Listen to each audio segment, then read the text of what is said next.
Oh, hey James, I need somebody to just talk something through with. You don't need to do anything. You don't have to make any suggestions or anything else like that. It's just somebody live that I can talk to about it. It's regarding that problem I was discussing with you last night in the murky swamp of what the hell is going on in there. But I had to go to a meeting today, and I was thinking about your sculpture, and I got to thinking that you probably,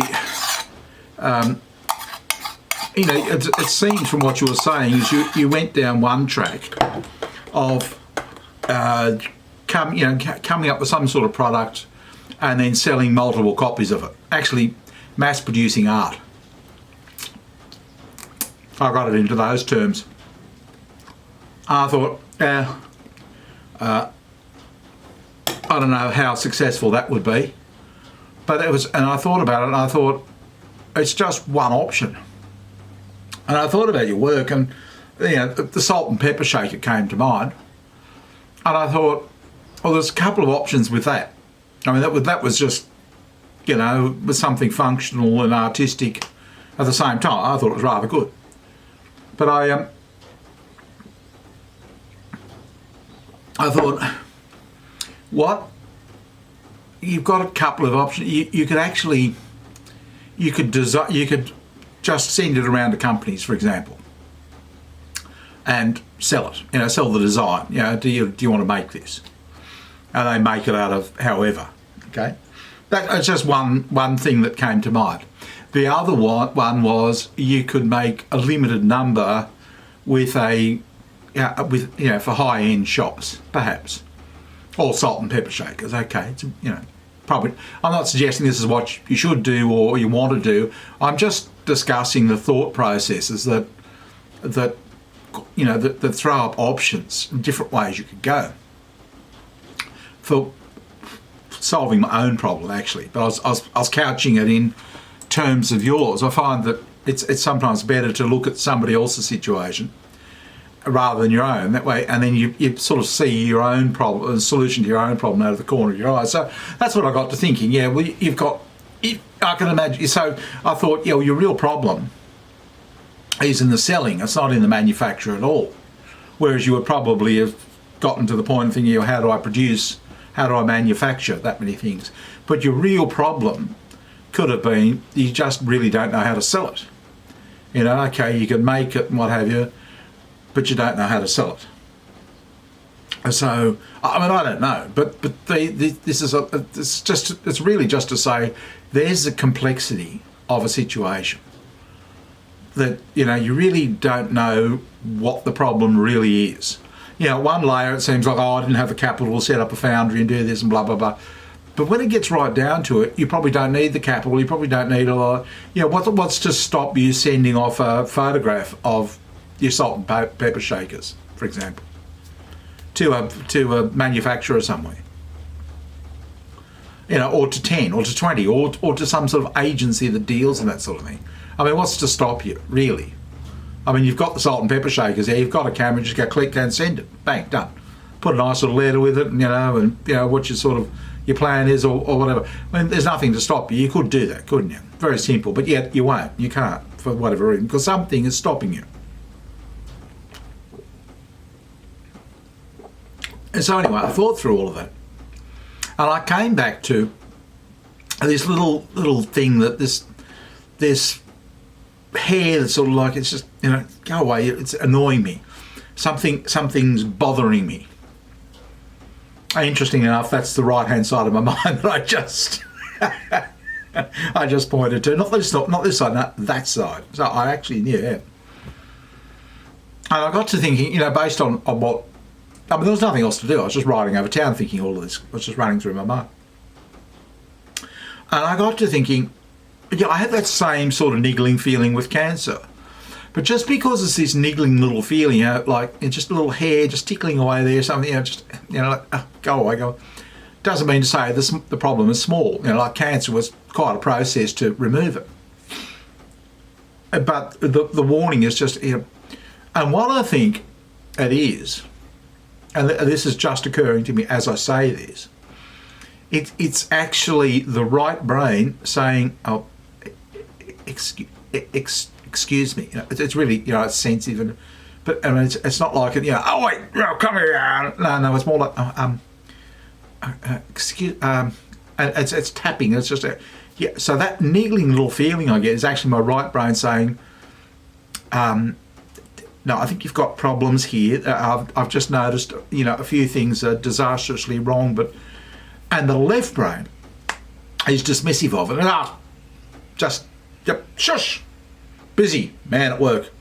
Okay, that's what's happening. Now, as I was coming back, I was riding across the bridge and I was thinking, normalcy. I think I'm a victim of normalcy bias here. But see, what happened, where I'm up to with this, this particular section, is there's a formula. Now, you can draw flow charts of this process goes to that and something else. Yeah, I could even do a flow chart for this. But the point is, it's a formula that's, it's just a mathematical formula. It's a, something divided by something else multiplied by the number of days. Now, I know the truth is, there are a couple of truths, several truths here. One is, oh my God, can't we just do this? Just put something out. I'm sick of this, bored. We sit in this bloody room all day and we just do this. Boring, I want to go and talk to somebody. Yeah, so, look, it's an equation, all right. Yeah, they're used to equations. Yeah, they expect equations. Yeah, they just learn the equation. Yep, that's just how it is. See how I'm deceiving myself? Because I don't actually want to do it. I don't actually want to sort out what I've got to do. Now, that's the left brain because it does all the formulas and all the mathematical work and all the talking and all the bossing around, okay? That's that side. This side works mainly on shapes. It likes shapes and, showing things in proportions. Big on that, okay? Now, that's the one thing I haven't done in this section of it at all. Yet no proportions, no shapes. No, it's just put the numbers in, in the parentheses and the dividing line and that sort of thing. And that's, so what's actually happening is I'm being drawn back to the left side. And the right is saying, excuse me, how do I say, look, it's not right, okay? It's very wrong. And the left side, dominant bossy, is dismissive, putting down, what have you. So that's, at the end of the day, that's what's happening. It's a struggle between the two sides. The problem is I get sick of it, I talk a lot. I came home and immediately started chatting to you, right, on this. Made a cup of coffee. I thought I'll talk to James about this. And I was explaining it. I found, another problem with what I do, and it's a problem we all face, is that discussing this sort of stuff is boring. And my wife put up with it for years. I spoke to her about it. And it would have driven her to distraction, okay? It would have, it's a boring topic. Because it actually started off, what was I thinking? Was it deductive or was it inductive?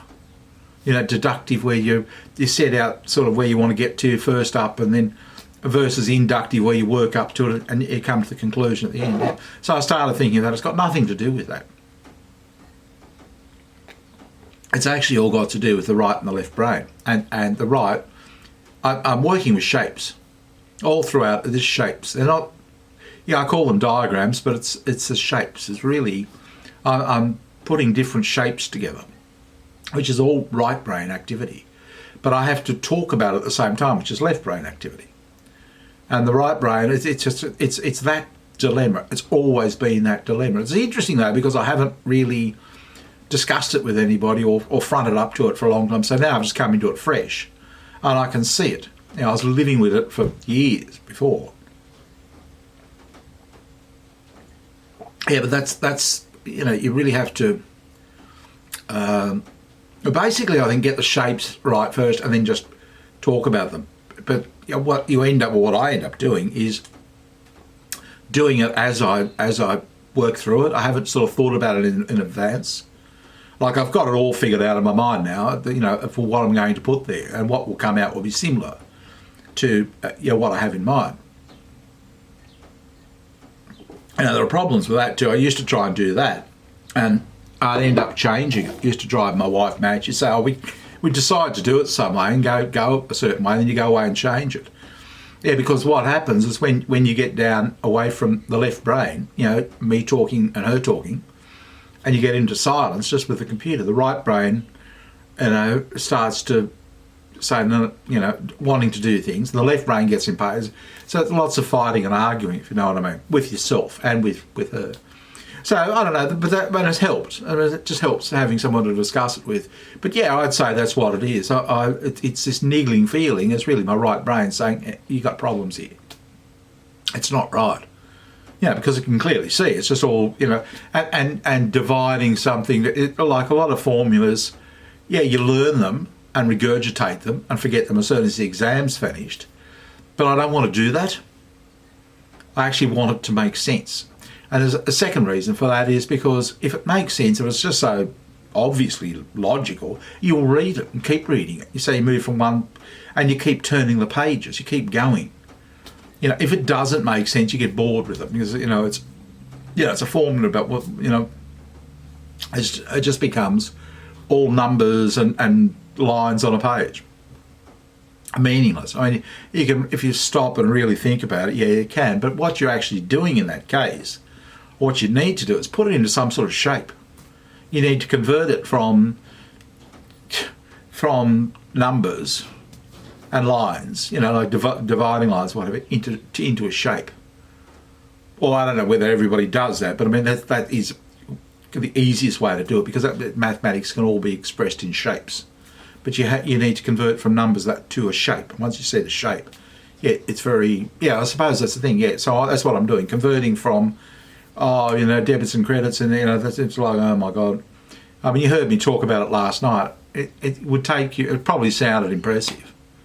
It would take you maybe, I don't know, it'd take you 3-4 minutes to read the section on that.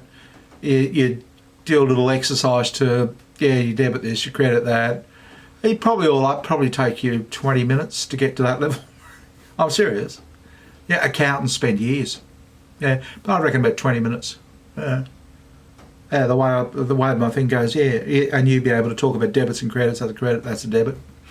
At that level, bang, 20 minutes later. I'd say. You wouldn't feel too confident about it, but in a day or two you'd be just rocky. But I mean that's how it works.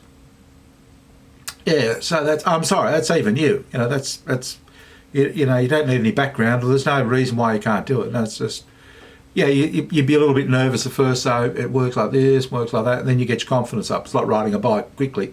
Bang. But anyway, that's sort of what I've gotten to. I need, it's some relationship between left and right there, and it keeps going back to normalcy. It's a little bit like typing on Skype, I'm now used to actually doing a vid. But I would have tried to type this. I was at a point where I'd come home and type this. I mean, why not just explain it? I'd imagine how long it would take me to type this. It'd be as boring as all fuck. And you'd have to sit there for hours reading it. Whereas this way, you can just listen to it. And you get the idea, that sort of makes sense. Anyway, good talking to you. Talk to you soon. Bye.